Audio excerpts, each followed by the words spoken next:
Welcome everyone to our 8th Healthcare Data Matters webinar, where healthcare leaders and innovators join in conversation to set a new standard of patient-centered and data-driven care. Today's topic discusses using high-fidelity data to improve care and reduce risk for patients on extracorporeal membrane oxygenation, or ECMO. Before we meet our guest, Dr. Stephanie Cha, let's do a little housekeeping. First off, my name is Bruce Hall, and it's my privilege to be your host for both the webinar and podcast versions of this series. And why don't we cover a few disclosures. First off, funding for the Healthcare Data Matters Forum is supported in part by Medical Informatics Corp and Intel. Presenters' opinions and viewpoints are their own, and we do not pay speakers or offer any exchange for product endorsements. You can see other disclosures on this slide.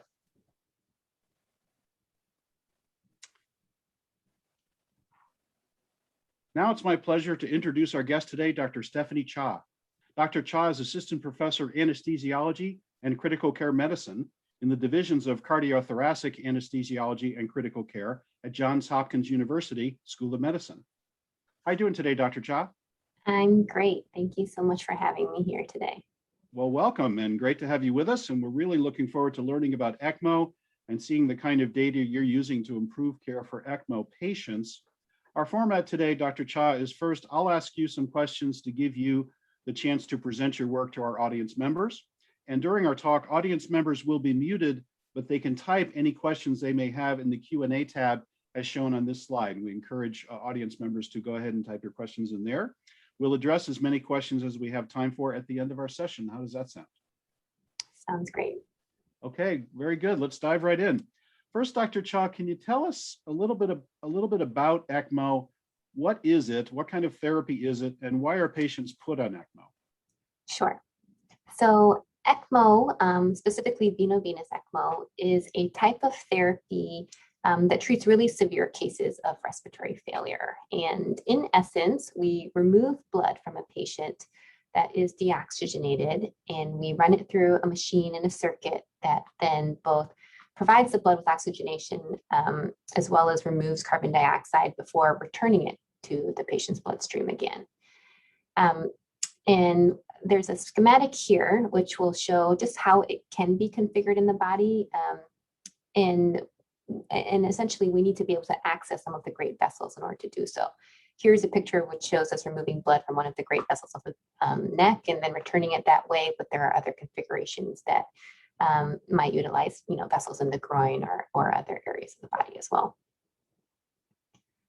What's important to know is ECMO is a bridging therapy. So it is a bridge till either a patient's lungs recover on their own, which can take quite a long time, or it is a bridge to a more definitive therapy like a lung transplant. And so for this reason, we do try to be fairly selective about which patients we identify as what we call ECMO candidates, people who might benefit from ECMO, just because it is so not only invasive, but also fairly resource intensive as well. You mentioned invasive. It certainly seems invasive. It reminds one of the old heart-lung machines that we used to see. How long are patients typically on ECMO therapy, and what are their typical outcomes? Yeah, that's a great question. So people might not realize it, but ECMO runs can be anywhere from a couple weeks to even a couple months in some of our longest running survivors. And even among that group, survival, especially during the COVID pandemic, is probably just over 50% survival out of the hospital. This photo here kind of shows our ideal best case scenario of a patient on ECMO. Here we had a patient who, you can see the large tubes kind of coming from his neck that are draining and returning blood, and the really huge coordinated team effort it requires to get this patient up. And he was able to walk and ambulate, participate in physical therapy. Particularly in our patients who are being bridged to a lung transplant, you can imagine their preoperative conditioning and their strength training is just so vital for their chances of recovery and good outcomes following. So this is sort of like best case scenario. But in reality, we have another photo here which kind of shows what we see more often, and that is a patient that usually is more or less bedbound, very heavily sedated. we have found that, while the ECMO therapies can really do wonders to replace the work of the lungs of a patient, they're very precarious. These patients are still very fragile, very critical, and in some really severe cases, even awakening or taking a spontaneous breath, trying to cough, can kind of instigate a life-threatening episode. And so here you see a picture of somebody who is more or less bedbound, connected to the machine. You see, various drips, medications that provide sedation, as well as blood pressure stabilization, this kind of thing. So this is kind of maybe what reality maybe is more like for these patients. And again, as I said, it can be, weeks, months that that people are managed this way.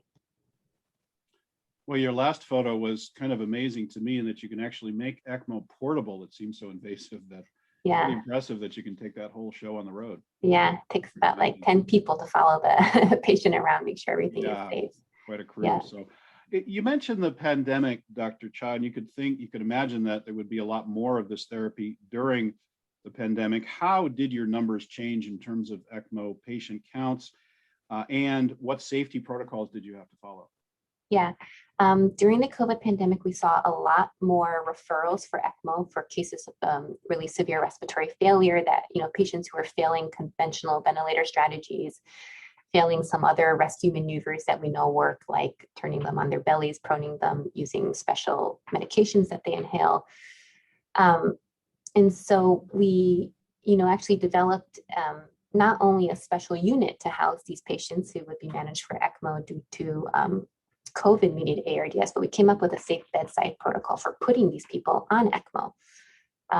Believe it or not, sometimes these patients were too unstable even to transfer to an operating room where we would normally initiate this therapy. So we came up with a team and a method for going to the bedside wherever the patient was in the hospital and doing the surgery where we put them on ECMO there.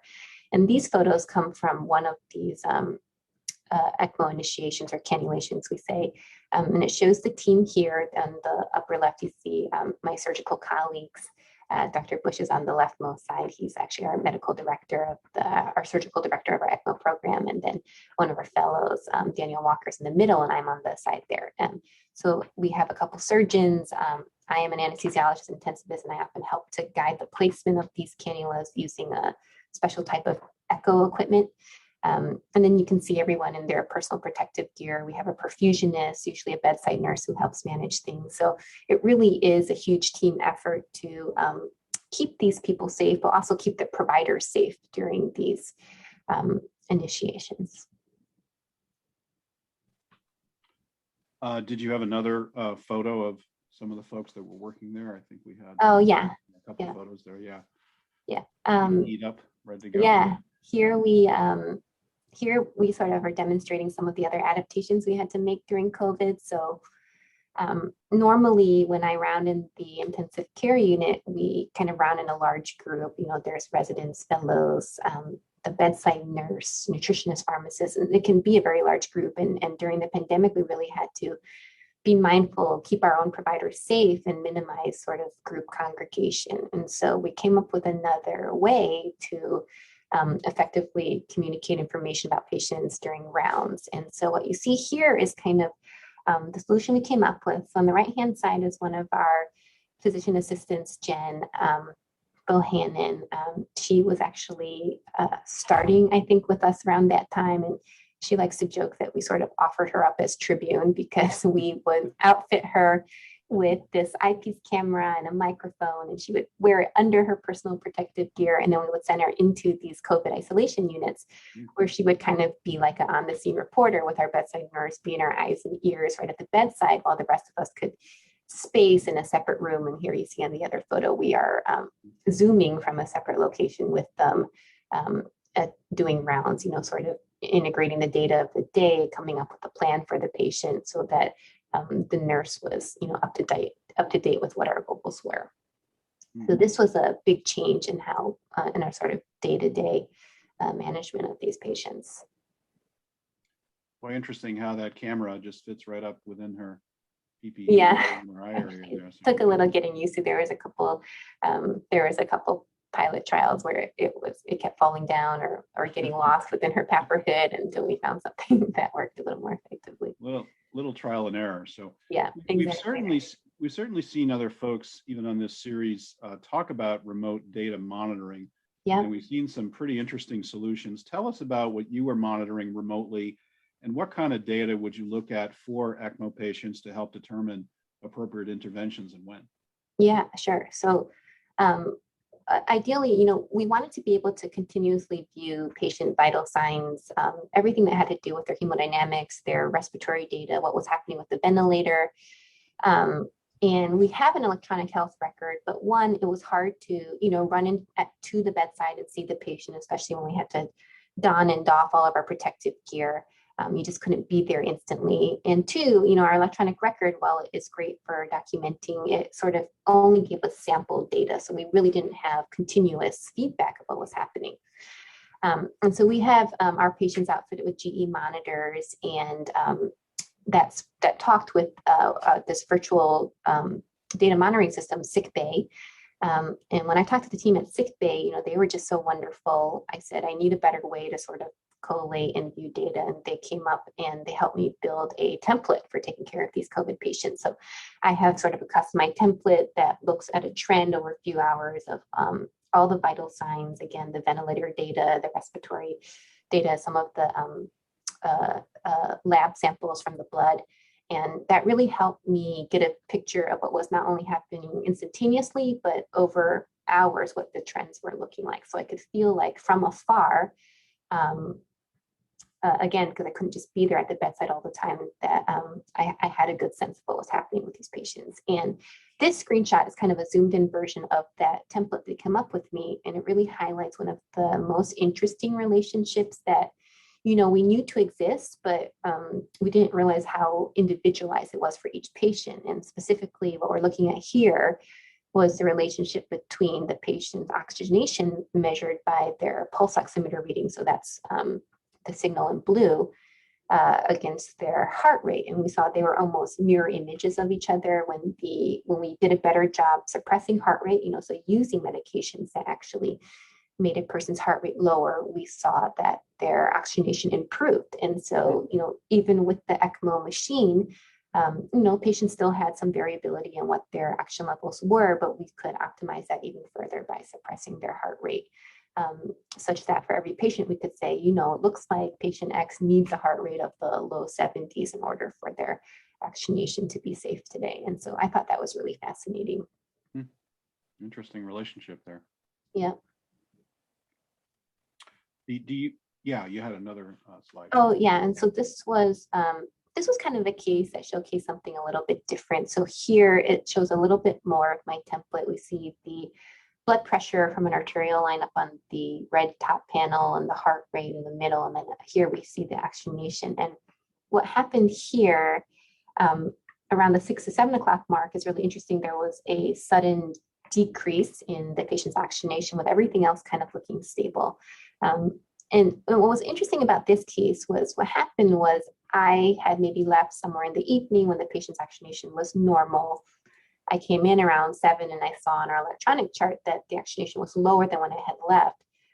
But how quickly it had changed and what exactly precipitated it was unclear. And even when I talked with the bedside nurses and team who were at the bedside, they thought this had been a progressive change, which does lead me down one differential for what could have been happening with the patient.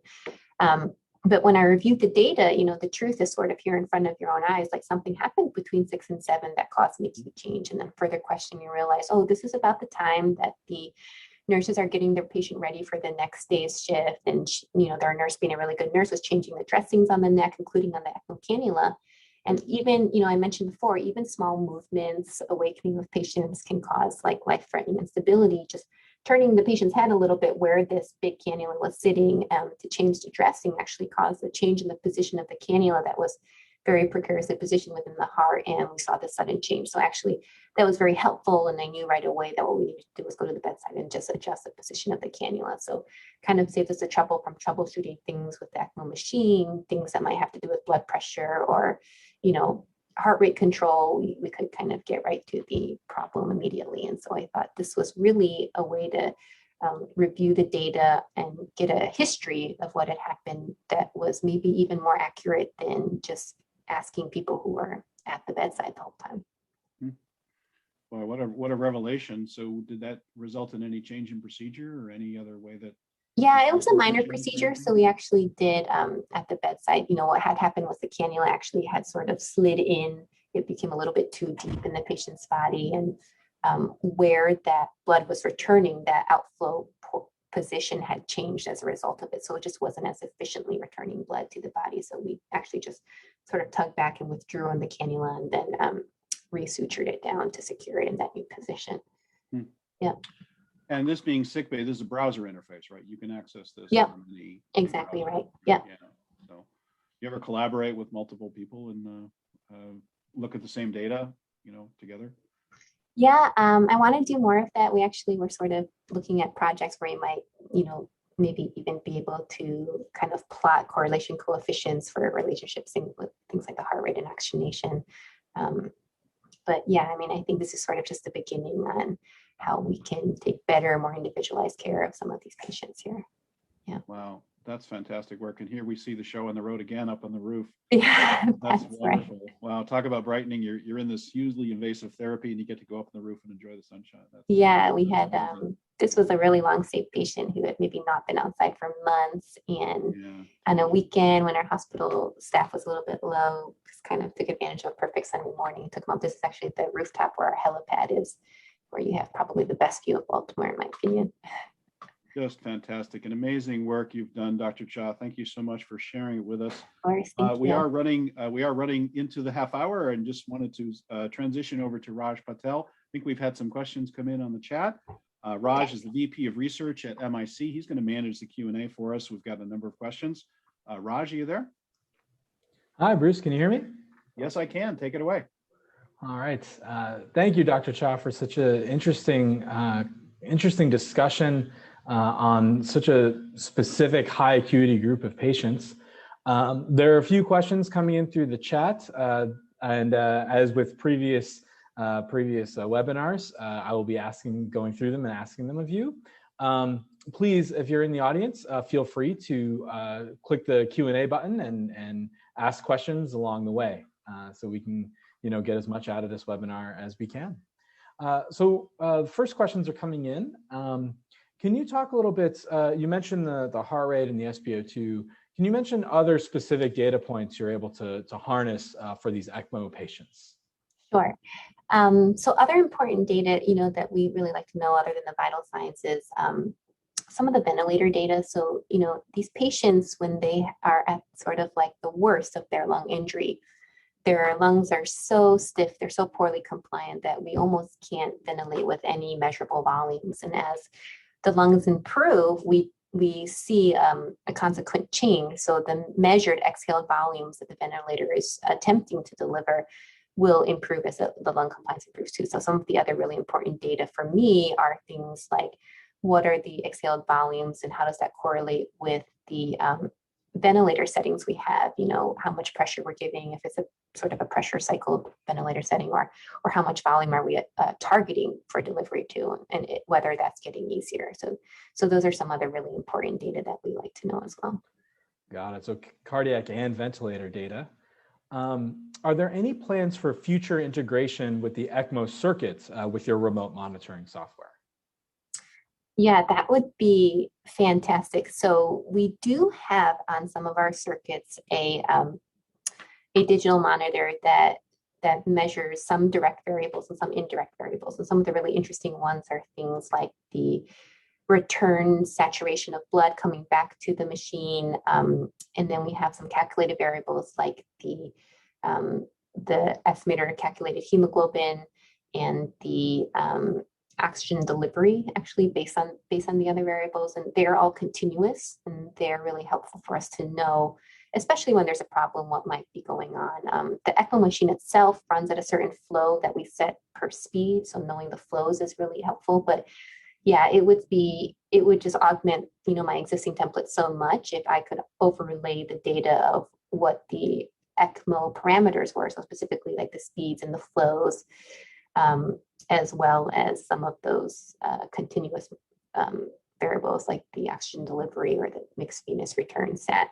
I think those would be really helpful for managing patients remotely as well. Yeah, to get it all in one place so you can relate all the signals together. Right, especially when we see such acute changes all the time. Being able to know what's changing quickly is very important.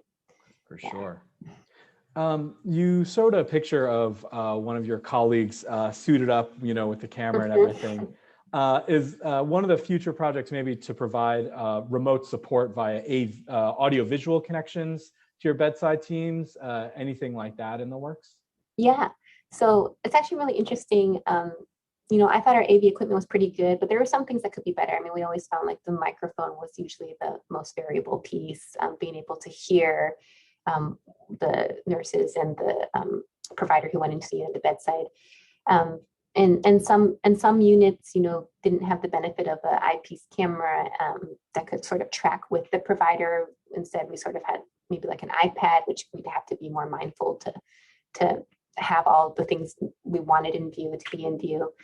But we found that even when we started, lifting some of our restrictions and being able to round in small groups again, that some specialists and consultants who normally didn't join us on rounds regularly, who had been able to regularly join remotely from home, for instance, could continue to be part of our normal experience. And so without the burden of having to be there in rounds, maybe to be there for every patient, they could still kind of join in. And so we get the benefit of them sort of phoning in and participating in the rounds. Yeah. Yeah, very cool. I mean, obviously, while the COVID crisis is incredibly stressful and lengthy, it's good that you can take some of those lessons forward to improve care, right? The things that you're learning during this time. Yeah. Can you speak a little bit more about algorithms that you might develop specific to the ECMO parameters or data, or algorithms, more relevant to these patients? Sure. You mentioned a couple of things. Yeah. Yeah, I think some of the things that are really interesting are, well, we do know that there is a relationship between the patient's cardiac output and, by way of cardiac output, heart rate and their oxygenation levels, as I showed. It's, probably more predictive in some patients than others, and that might just depend on what all of the other variables are doing if they're changing too.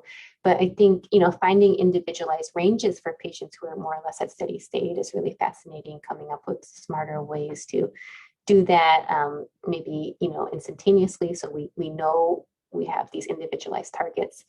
Some other really interesting questions, which I think still have to be answered, are, when patients sort of have a residual level of hypoxemia or maybe relative hypoxemia, even supported by ECMO, we don't always know if that's necessarily a bad thing. So what are the limits for each patient? What do their blood oxygen levels or their hemoglobin bound oxygen concentrations need to be to remain safe? I mean, we have seen some patients who, just because of the limitations of all of our therapies, still have oxygen saturations in the like mid-high 80s, yet they only have single system pathology. They don't go into renal failure. They still wake up normally. So it does appear that the rest of their body is being well supported, even at, levels that made us nervous at the time. So, finding smarter algorithms or ways to review the data and maybe personalize like how much oxygen delivery is really required for each patient, I think will really help inform us going forward as well.